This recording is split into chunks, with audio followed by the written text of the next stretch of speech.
Ikaw ba ay parang pakiramdam nyo ay paborito ng kamalasan? Asya mga bossing, mainam na gamitin natin ang dalawang sangkap na ito ng pantaboy ng mga negative vibes mga bossing.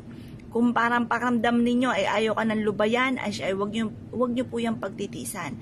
Marami tayong pwedeng gawin mga bossing. Ako po mga bossing, dati hinayaan ko lang, pero ako po ay lalo naging negatibo, mainitin ang ulo. Ngayon po mga bossing ko ay binago ko ang aking sistema. Ito ay panghatak ng pampagood vibes po ito araw-araw mga bossing. Ilagay lamang po natin ito sa isang garapon. Pwede po mga bossing ko na may takip, pwede rin naman ang wala.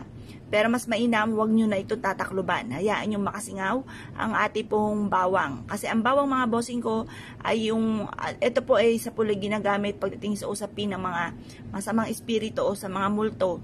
Kaya mainam gamitan natin ito mga bossing ko ng bawang upang sa ganon masigit tayo na makatrak ng swerte lalo na sa pera. At ang daw naman ng laurel, anliwisya siya sa pangkalahatan. Pwede siya sa taong may problema sa pera. Pwede rin po ito sa tao na napakaraming problema.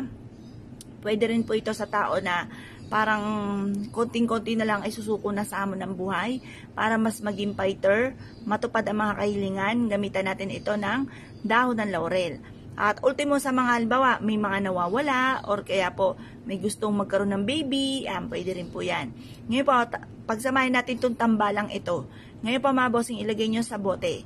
Ngayon po mga bossing, mag-wish ka kung anong nais ninyo. Halimbawa, sa pamamagitan ng aking sipag at tiyaga at pananalig sa mahal na Panginoon at sa pampaswerteng ito, ako ay magkakaroon ng maraming pera. Ako ay magkakaroon ng negosyo na dito na ako yayaman. Magkakaroon ako ng sarili kong bahay, magkakaroon ako ng sarili kong sasakyan. Magkakaroon ako ng mga bagay na matagal ko nang pinapangarap. Basta i-wish nyo na kung ano yung nais po ninyo mga bossing. Pagtapos na po kayo mag-wish, ibilad ito sa sinag ng araw hanggang alas 8. Makalipas ng alas 8 ng umaga, kunin nyo po siya. At pagkatapos ay pwede nyo ilagay sa ating mga mababanggit. Pwede sa ilalim ng inyo pong unan. Pwede po ito sa inyo pong bag or sa inyo pong pitaka. Or pwede rin naman, alisin nyo po sa garapon. Pwede rin naman kapag nasa garapon, sa likod ng pintuan ng inyo pong main door. Or kaya po sa inyo pong negosyo, pwede nyo rin itong i-shake-shake pantawag ng swerte.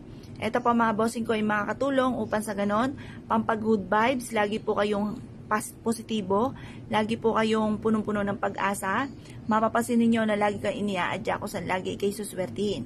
Kaya kung kayo po naniniwala at nais po itong gawin, wag na po kayo magpatumpik-tumpik pa mga bossing.